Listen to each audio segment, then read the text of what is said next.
19h sur la télévision du Burkina. Bienvenue à cette édition. Les titres. Le Haut Conseil pour la réconciliation et l'unité nationale au contact des forces vives de la région du Sahel. Léane Bassolé et son équipe sont allés mieux faire connaître l'institution qui a pour mission d'apaiser les cœurs des Burkinabés et de consolider l'unité nationale. Et puis le Studio d'or 2018 reste à Bobo Dioulasso. Fitini Espoir s'adjuge le trophée de l'édition 2018 de Fitini Show International, plus la somme d'1 million de nos francs CFA. Les temps forts de la finale à suivre en fin de journal. Bonsoir et merci de nous suivre. Le Haut Conseil pour la réconciliation et l'unité nationale s'attelle à créer les conditions d'une véritable réconciliation au Burkina Faso. Il a entrepris une campagne de concertation avec les populations de toutes les régions du Burkina. Léane Bassolé et son équipe étaient hier à la rencontre des populations de la région du Sahel. Le point des échanges avec Nyamba Nakoulma et Jérôme Tendano. Les forces vives de la région du Sahel à la découverte du Haut Conseil pour la réconciliation et l'unité nationale Ashkroun. À travers ce cadre, l'institution chargée d'apaiser le cœur des Burkinabés vise l'adhésion de toutes les composantes de la société afin de réussir au mieux sa mission. Ces sorties sont faites pour aller au contact des populations, leur expliquer la vraie mission du Ashkroun, qui est essentiellement centré sur la réconciliation et l'unité nationale.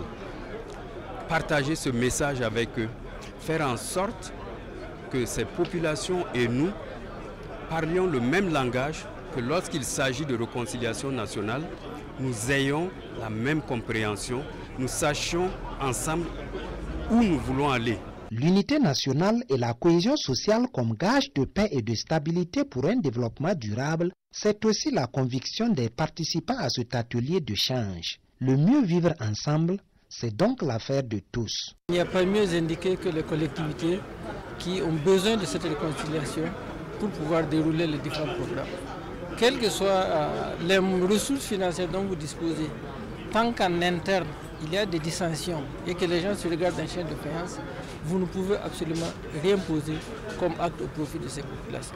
Cette sensibilisation n'est pas une sensibilisation de plus, parce que qui parle de réconciliation interpelle chacun de nous.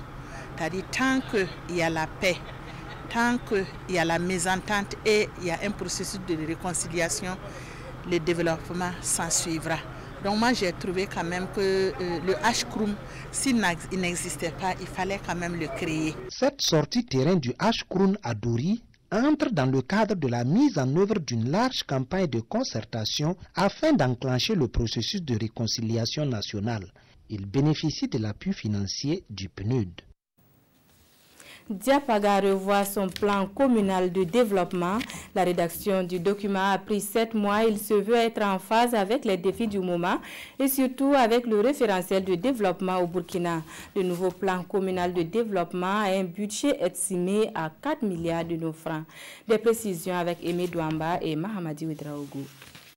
Conformément aux lois de la décentralisation, le conseil municipal de Diapaga se dote d'un nouveau plan communal de développement, version PNDS, pour mieux répondre aux besoins de la population.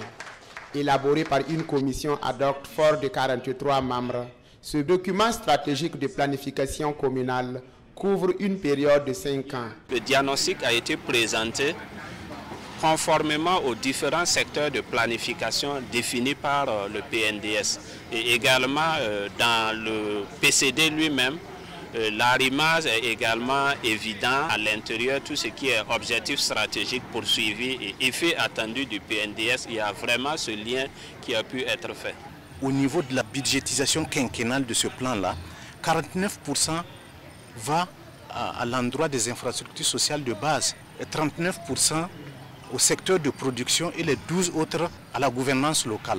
Vraiment, c'est un PCD dans lequel il y a eu la pleine participation des communautés à la base. D'un budget de plus de 3 milliards de francs CFA, ce référentiel de développement vise l'amélioration des conditions de vie des ménages d'ici à 2023. Au niveau des secteurs sociaux, au niveau donc des secteurs économiques, culturels, nous travaillons véritablement d'ici à la fin de ce PCD, que nous ayons fait un très bon en avant pour le bonheur donc de ces populations. Le bureau exécutif compte organiser des tables rondes pour mobiliser davantage de ressources afin de financer les projets contenus dans ce document de 72 pages qui attend son adoption lors de la prochaine session du conseil municipal. À présent, une visite commentée de parcelles d'expérimentation de techniques culturelles et nous nous rendons à Badala et à Nouakchott dans la boucle du Mouhoun. L'initiative est de l'association des grossistes et détaillants d'intrants agricoles qui veut ainsi promouvoir les bonnes pratiques culturelles. Le film de la visite avec Samson Bationo et Yakuba Gourou. Comme lui, ces producteurs de Badala sont venus s'enquérir des notions sur l'utilisation des produits phytosanitaires dans les champs et quelques paquets technologiques. À travers cette visite commentée, ici dans un champ témoin qui a reçu 3 types d'engrais dans les cultures, l'association des grossistes et détaillants d'intrants agricoles du Burkina et ses partenaires veulent démontrer aux paysans l'efficacité des produits phytosanitaires dans l'agriculture. Nous sommes distributeurs également. Nous sommes en même temps des producteurs. D'ailleurs, si on veut mettre des produits sur le marché, de nouveaux produits doivent tester pour gagner un bon résultat, pour mettre en place que les producteurs gagnent un bon rendement. Une variété nouvelle comme VN10 qui donne beaucoup de rendement, pas beaucoup d'eau d'engrais.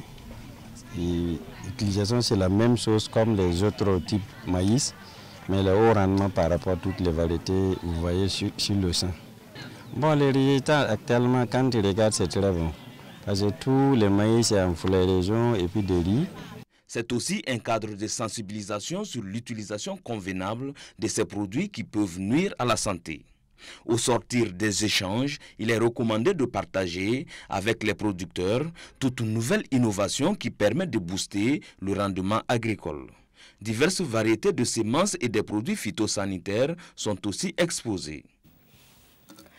La journée internationale des personnes âgées, c'est dans quelques jours. Cette journée, le réseau de protection et de promotion des personnes âgées veut la marquer d'une pierre blanche.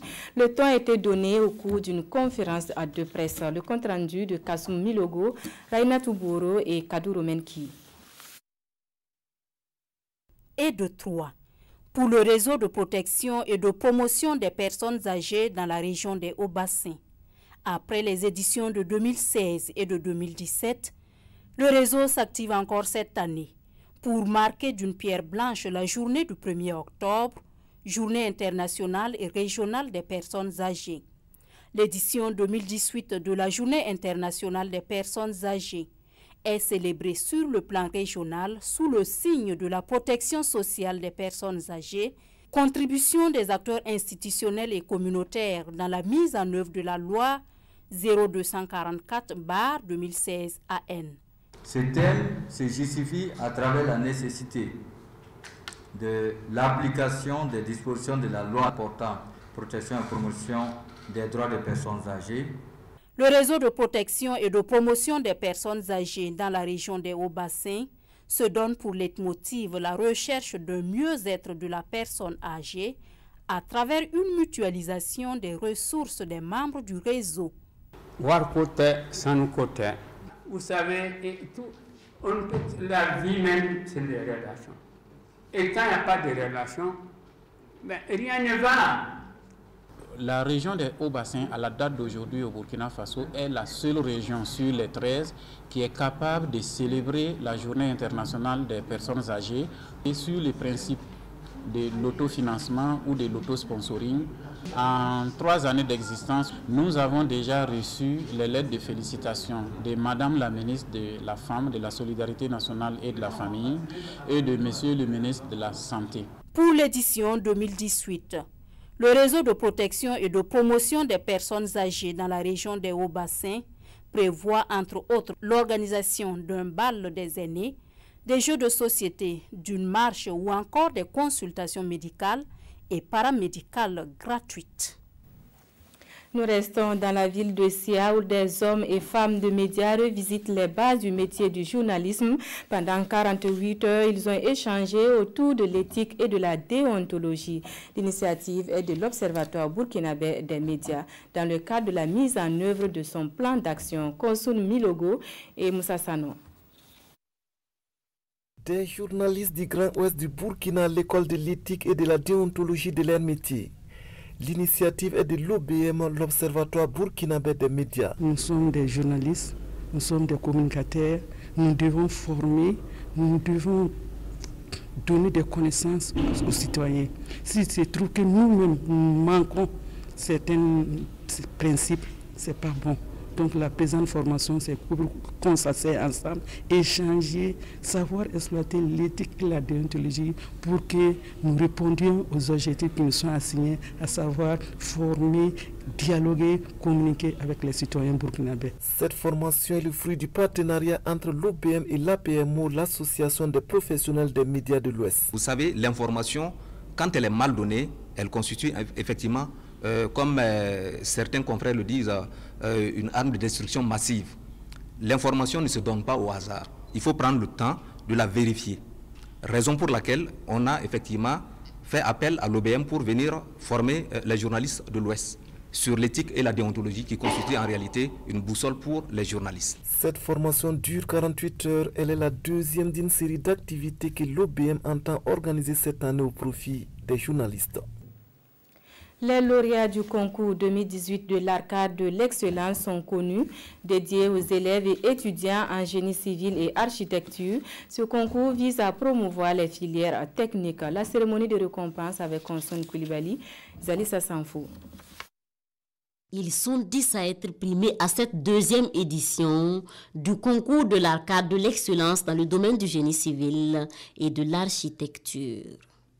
Venus de diverses universités du Burkina, tous ont libéré leur génie créateur qui, dans le domaine du dessin à main, et qui d'autres, dans celle du dessin assisté par ordinateur. Je voudrais rendre grâce à Dieu, lui qui m'a permis de gagner ce concours.